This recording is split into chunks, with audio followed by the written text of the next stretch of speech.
Well, now this is quite a popular behavior that I always see. You find somebody complaining about the job where they work. They say, I do not love my job. I hate that working that place. I hate the bosses. I hate people whom we work with and all those kind of things. And by the way, statistics, they say of over 95% of people where they work, they actually hate their jobs. And therefore, on top of that, they always know that, hey, if you go out there, if you start a business, you become financially free and all those kind of things. Therefore, what they do is that they quit the job that they hate to start a business that they don't understand.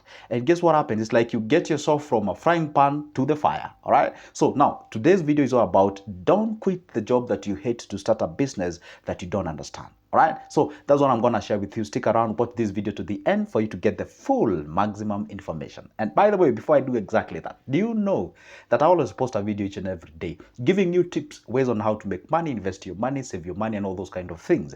If you don't want to miss any of my good videos in the future, do this. By the way, it doesn't cost you anything. It's free of charge. Down below there on your right, there is a small button written subscribe. It is in black. Hit that magical button, like this video, and turn that notification bell, and a whole YouTube will notify you whenever I upload a new good video. All right, so let's get into the business now. There you are. You hate your job.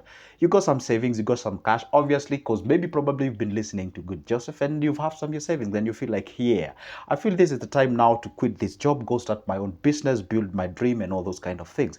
There is no harm with that. There's no problem with that. That's an amazing thing. And by the way, I'm behind your back. But on this condition, don't quit your job that you hate, obviously, to go and start a business that you do not understand. And I remember one thing, this is not about an emotional issue.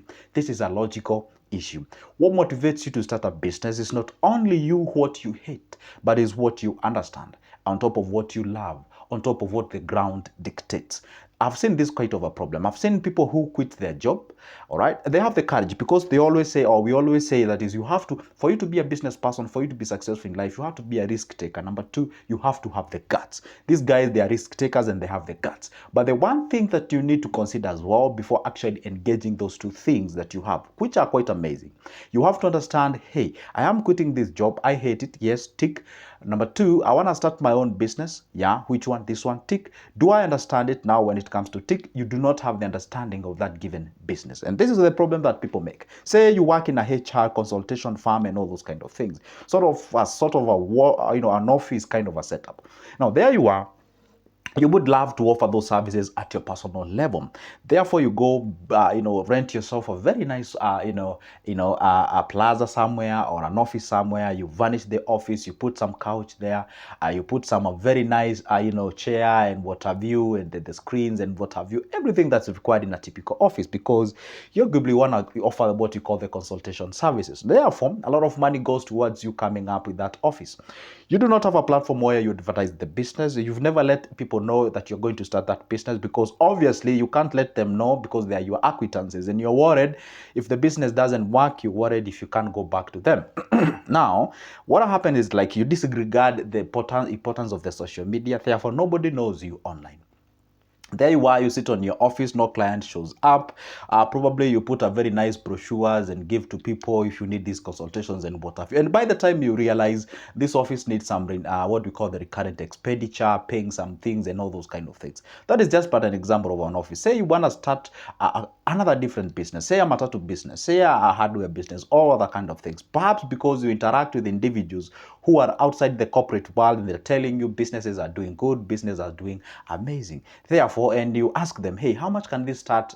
Can I start with this camera? They tell you, hey, guess what? You can even start with 300K. You're good to go. And you feel like, hey, I got some a million bob in my account. Therefore, I have the financial muscle to start this engagement. You go out there, you start the business, and by the time you realize you've messed up, because there's some of the facts that these guys in business, they'll never share with you.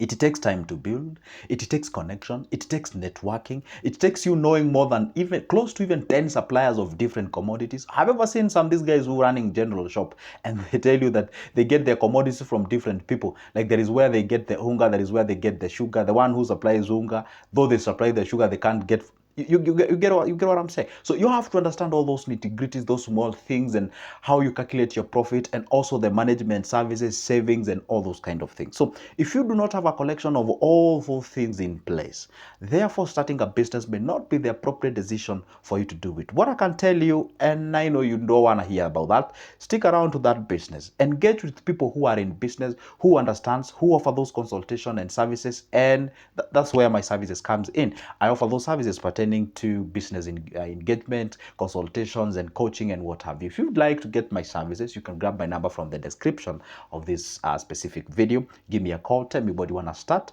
because I've interacted with different business people.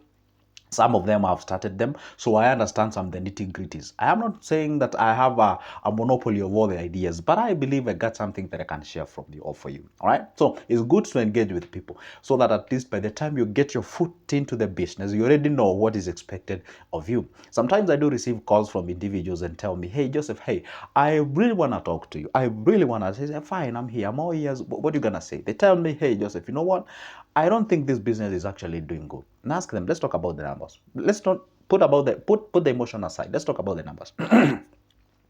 They tell you, hey, but this business is making me 40,000 at the end of the month. I have one employee, I to pay them 15,000. I have a house rent, I pay this and this and this and this and this. And ask them how much the business retains, or you're left with in terms of your payment. They say, hey, I'm getting sometimes 12,000, 11,000, 10, or around there, sometimes 6. And ask them, how have you been in how long have you been in operation? Hey, this is my third month, and that month, and you're complaining, and you're already getting something out of the business. Do you know there are businesses that actually requires you to get money out of your pocket to sustain it? Yeah, absolutely. Now, you see, this is an individual who started the business. Good to have the ambitions, good to have the targets, good to have what we call the prospected targets, profits. But again, you got to give your business some time, so breathing allowance, so that at least the business can establish itself, demarcate the market, so that, but now, because it's too early to say now, this business can actually make you like 10, 20, 30,000 per month, because the business has not yet demarcated its territory. So it is good to give it a breathing allowance. And I always give an analogy using kids. When you give birth to a kid, you obviously don't expect that kid to crawl, walk, and go to school. You expect them to move in a very systematic way. That's why you buy them, we'll call them walkers, to assist them walking and something of sort. So the business also requires walkers, where they can just hold on until the business now can sustain itself and all those kind of things. So therefore, when you realize this business is actually asking all those things, it doesn't mean it's overly a bad business. It means it needs some time to grow. So if you come on board without that understanding, you start a business, and then you realize, because the business plan says that you should be making 2,500, 3,000, 10,000, whichever the amount of money the business plan says, now you realize that it is not making that. Therefore, you tend to feel like, hey, it's the third month now, I'm not making that profit as I prospected. Therefore, I think I made a wrong decision. No, some business actually takes time, even close to 6 months, 7, 1 year, all those kind of things. So you have to have the patience inside of you. You have to be smart. Don't disregard the importance of the social media. So when you incorporate all those services together on one plate, therefore, a success is paramount. And again, on top of that, to just spice it up, you need grace for you to actually perform and do better in businesses. That is exactly what you need. So therefore, you saying, hey, I'm going to quit my job, go start a business because I overly hate this job of mine. And people say you starting a business is the best decision. And again, you can be able to be financially free and all those kind of things. It may be true, may not be not true at the same time. So therefore, take your time. When I say I have booklets about different businesses like the hardwares, about the cosmetic salons, I have about all those businesses that you'd like to start. Just tell me whichever you want, then I go back to my catalog. I tell you, hey, I got this one, I just produced, I give it to you, it's only 280. Therefore, by the time you decide to resign from that job, you already know what you need. For example, say you want to start a butchery business, you already know. Or say you want to start a pharmacy, you already know a huge chunk of money goes towards you coming up with that counter, branding the business, painting, and all those kind of things. Okay, this is the amount of money you need to do that. This is how you run the business. These are the permit, these are the licenses, these are the prospected, what we call the break even, meaning the time you need or require for you to recoup back the money that you invested. These are the challenges that you're gonna face. This is how you handle the competitors. These are the suppliers and how you can get them, and all those kind of things. So if you're getting that specific business plan, lines aligns you or gives you that, a sneak preview of what is expected of you in future as you grow. But if you just get into the business, you don't want to engage to anybody, probably because you want to do this as a surprise, you may work towards you surprising somebody and get surprised in return. So it's good to be careful. And by the way, remember this is my disclaimer. I did not say that you aren't supposed to start a business. What I said is this: do not quit a business or rather a job that you hate to start a business that you don't understand. Make sure that you understand the business. Obviously, about you hating the job, I have no advice on that, because I've been telling you like all the time, jobs or you have being employed is not secured for your future and all those kind of things. Make sure that you do something for you to be able to grow. That is exactly what I can share with you in this particular video. And by the way, did I tell you that I post a video each and every day talking about investment and all those kind of things? So if you don't want to miss any of my good videos, do this. It doesn't cost you anything, just like I said. Click that like button, share this video to your friends if you're in a position to, and subscribe to this channel. And my name is Joseph. Talk about money, investment, anything related to that, if this is your first time watching me. So if you consider that as a cup of your coffee, of which it should be, I mean, seriously, who hates money? All right, that's what I'm talking about here. So if that's a cup of your coffee, give it a like, and also let's meet on the next video. For now, it's a goodbye, and see you there.